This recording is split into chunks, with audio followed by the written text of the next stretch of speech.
talk about Arsenal. Yeah, And that news yesterday that they have confirmed that they've brought in sporting director Andrea Berta. And it's been reported that his priority target for a new striker is Victor Gyokeres. Okay. Doesn't take much, does it? Tough job that, wasn't it? Yeah, him. But that's great news, isn't it? If you're an Arsenal fan, suddenly someone coming in saying, "Oh, I think we need to bring in a striker." Would that be a good choice if they could get that deal done? Yeah, I think it would be. Depends on the price. I think it always depends on the value of a player and what you can get him in for. But I think what you've seen with him is that he's improved year upon year, and there's been a progression within his game. I know he scored a lot of goals for Sporting, but I do still feel like there's a huge step up back into the Premier League to be able to do that. You're also at a club who will be fighting. Hopefully, they'll be hoping for a Premier League title next year, so there's bigger responsibility on your shoulders to be able to do that. But it depends on the price tag. I think that's the big question with them. Arsenal fans will be also saying, well, why not Isak? Why not go in for him? Okay, in an ideal world, if they're both valued at the same money, Isak all day. You go for Isak. Yeah.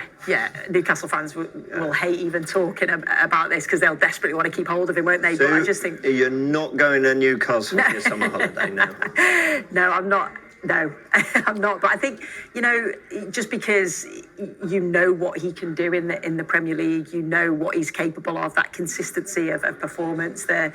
He is the all-round striker. Like Stephen said, Gyokeres has obviously showed his development and his progression. But clearly, that's exactly what a sporting director will do straight away. Will come in and go, well, we need attacking reinforcements, and that number 9 position has to be the priority. So we can sit here now and say Isak, but you're saying that purely, like as Sue says, off the back of the leagues that they're playing in.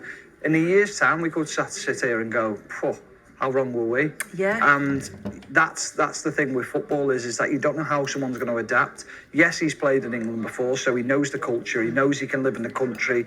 That's not an issue.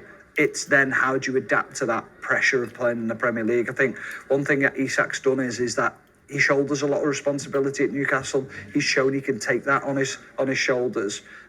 Whereas Gyokeres, yes, it's exporting. There is a big sort of clamour for league titles out there, but is it as competitive as the Premier League? Probably not in that respect. Because we have seen strikers come in paying in the Portuguese league, haven't we? Yeah. Stephen, who've looked wonderful and amazing and then frustrate you on a weekly basis. Evan Nielsen. I was thinking of an... Oh, sorry. Yeah, no. Yeah. No, it's true. And that's the thing, though. That's where I look at Darwin Núñez and you think of how he's suffered and how he's struggled coming into the Premier League. A lot of expectation on his shoulders, big price tag. They're the things that you've then got to live up to. And if you don't score for a couple of games, you get away with that in different leagues, in smaller teams. But at Liverpool, at Arsenal, you don't get that opportunity. If you look at Højlund now at Manchester United, people are wondering why he's not scoring goals. And there's a lot of questions asked. So it's one of those. Is he the right fit for Arsenal?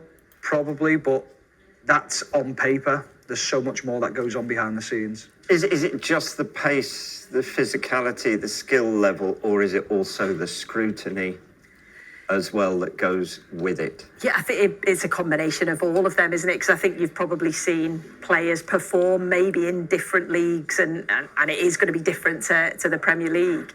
So it's adapting to that, adapting to the club, the culture as well. Maybe if they haven't played in England before, but it is, of course, the scrutiny. If you're playing at one of the top end clubs, straight away, how long has everybody been saying that Arsenal need to go and get a recognised number 9? So you're that recognised number 9 that comes in, and straight away you're expected to score goals. But I think if you are a top-class striker, you probably do believe in yourself and you believe that you can do that. You know that Arsenal have got players that are going to create for you. So, I think it's probably a combination of all of those factors when you come in. My big thing is when a sporting director comes in is that name's no different to anyone. So why do you need a sporting director to go, we'll go after him? Arteta could have told you that. Or any of us could have said, well, Gyokeres is a good player, so why not go after him?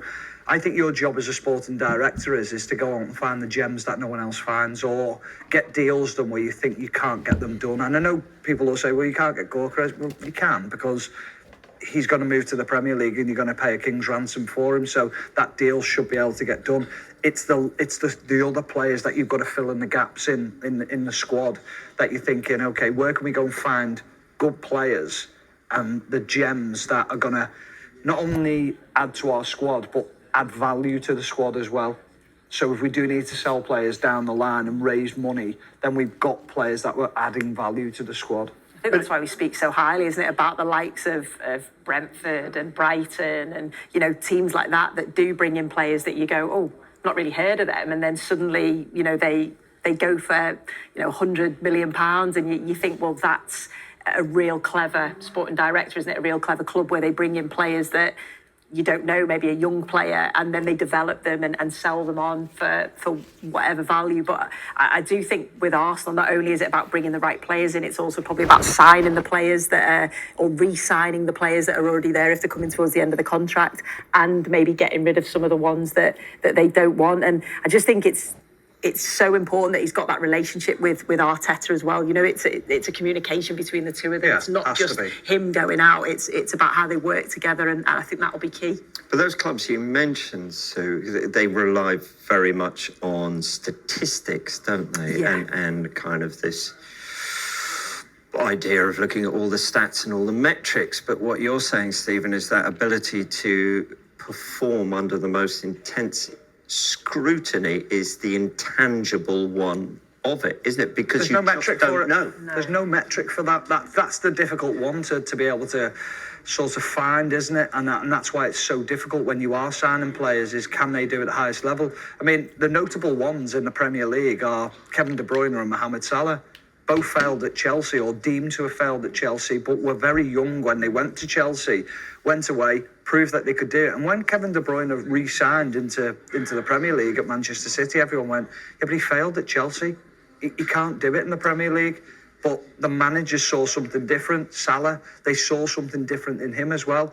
And it's trying to pick out what you're looking for as a scout to know that you can do it under pressure. And what you're trying to find is you're trying to watch them in the most pressurised situation in games, and do they sink or swim in them games? And I think that's where you can find a barometer on those players as to how courageous they are, how strong mentally they are in them situations.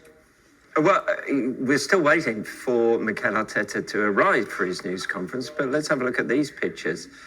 Because look, here is Andrea Berta there for the news conference today. Let's go around shaking a few hands.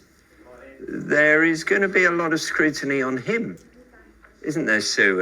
And this idea that he has to, in some ways, produce a magic wand and deliver. Yeah, 100%, and get the right players in. Like we spoke about, not only the right mentality, but the right profile of players, a player that's going to fit with Arsenal and fit with Mikel Arteta and the players in and around. So yeah, there's a lot of pressure on him and doing the right things, like say bringing the players in, getting rid of the players that they don't want. But he'll certainly back himself. He's done it. He's you know, well known, isn't he, for bringing in top quality players. So he's probably got a huge book, I'm sure, book of contacts that he'll be looking at the moment. But he did a great job at Atletico in terms of he oversaw a couple of league titles. But what you've got to then look at is with sporting directors, they will have great success, but they will also have failures as well. You're judged always on your failures and what they cost you. So now if you look at his failures, you look at Joao Felix, bought him for around about 107, 109 million, roughly. Was he a success? Probably not. Then he bought Morata back to the club. Did that work? Probably not. But Diego Costa back to the club? Probably didn't work. But then took in Lewis.